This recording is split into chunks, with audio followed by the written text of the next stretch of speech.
If you looked at someone doing this kind of squat versus this kind of squat, and you asked yourself which would be better for glutes, I bet a lot of you would say this one.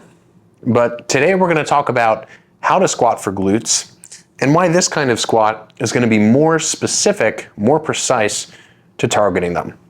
So the first things first that we need to understand is we understand that in a squat, first of all, you're always going to have some degree of glutes, quads, and adductors in terms of the lower body muscles involved, right? There's no way around it.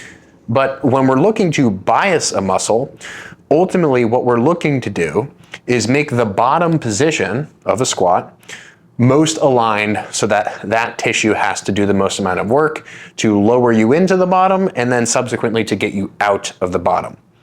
And while deep squats can be a great exercise for specifically targeting both the glutes and the quads, assuming it's right for the individual, if we want to be more specific, what we need to kind of think about is how can we not only just recruit the glutes from a physics perspective in terms of their function, in terms of how we can make more load go to them or make them have to deal with more load, but also how can we kind of limit the quad involvement, right? Because if our goals are purely just glutes, I'm doing a glute dominant leg day, perhaps we're doing quads on another day, it might be a good idea to do a squat like this, specifically for the reasons we're about to talk about.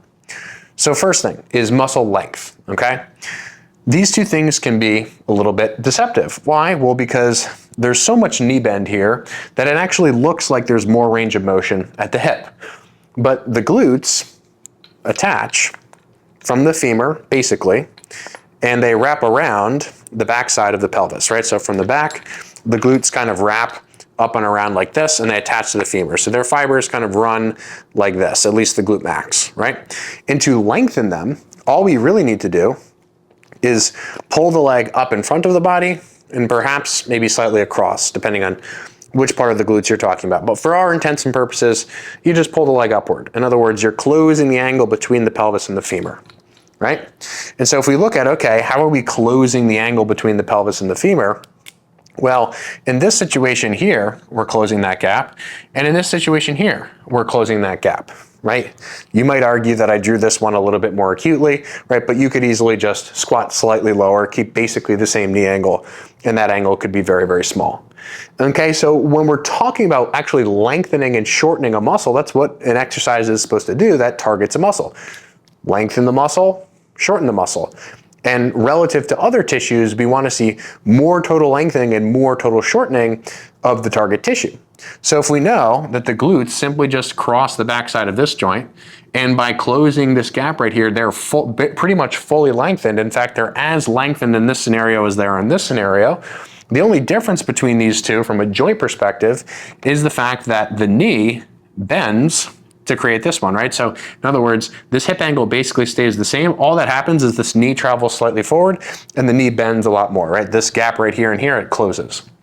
So in other words, the difference between this one and this one is basically just quad length, right? Number one. Number two, the other big difference between these two is really where a lot of the load is when the glutes are in the most stretched position. So if we think about the load on this exercise, do it on this color, and we think about, okay, maybe there's a bar here and it's going straight downward that way. That won't be super clear to you, but you can imagine just in terms of the strength of the marker, I got to get new markers here. As the load goes down, you know, the load is basically shared between the knee and the hip. And not only that, but when the glutes are really at their most stretch, this distance is about, you know, this length. And if we look at this one over here, you imagine, okay, where is the bar? The bar being somewhere here, this is where the load is going through, right? So look at the relative amount of resistance, which is basically in this case just determined by the distance of the load to the joint. You can think about it that way. Look how small a distance to the knee it is. It's basically right over the knee versus look at this massive distance to the glutes. So in scenario one, right, we have the same hip angle, same stretch, same hip angle, same stretch, but very different knee angle, very different stretch on the quads. And in addition to that, we also have a much shorter distance between the load and the glutes when the glutes are fully stretched here, as compared to when the glutes are fully stretched here. Look at this massive distance For those of you who know the word or are familiar with the word torque, there's a lot more torque on the hips. In other words, resistance on the hips in this scenario compared to this one. And so if you basically just make this the bottom of your squat, the thing that needs to pull you up out of the bottom is the glutes. In this scenario, the thing that needs to pull you up out of the bottom, combination of glutes and quads, right? So if you're looking for more of a wombo combo, 1-2 punch, quads, glutes, solid idea to go deeper, right? If you can and if you're comfortable. If you're looking basically just to make the squat as glute biased as possible, this is the option that I would advise that you go with. Now, in addition, and the last thing I'll say is the thing that's not really taken into account with this two-dimensional perspective is where your feet are. So when I did this whole glute stretching thing, notice that I didn't bring the leg all the way up and out here.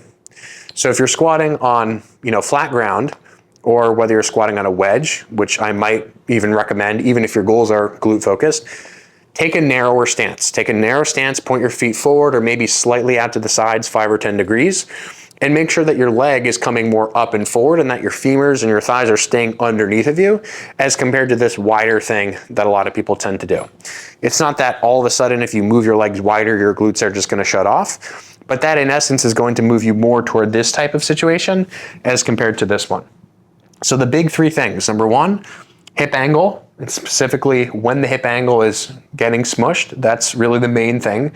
But then also, what else can contribute at that time? Number 2, what is the angle of the knee and how does the knee relate to the hip? And then number 3 is the loading, right? So how much is the load demanding that the hips work versus that the quads work? And in this particular case, you have a lot of hip demand, very little knee demand. And in this case, you have a lot of both. So don't just assume that deeper is better because you know that, oh, glutes are a hip extensor, so therefore I will flex myself and fold myself into a pretzel as much as possible, right? More is not necessarily better, and that doesn't just apply to this scenario. It's going to apply to a lot of different scenarios in a lot of different exercises.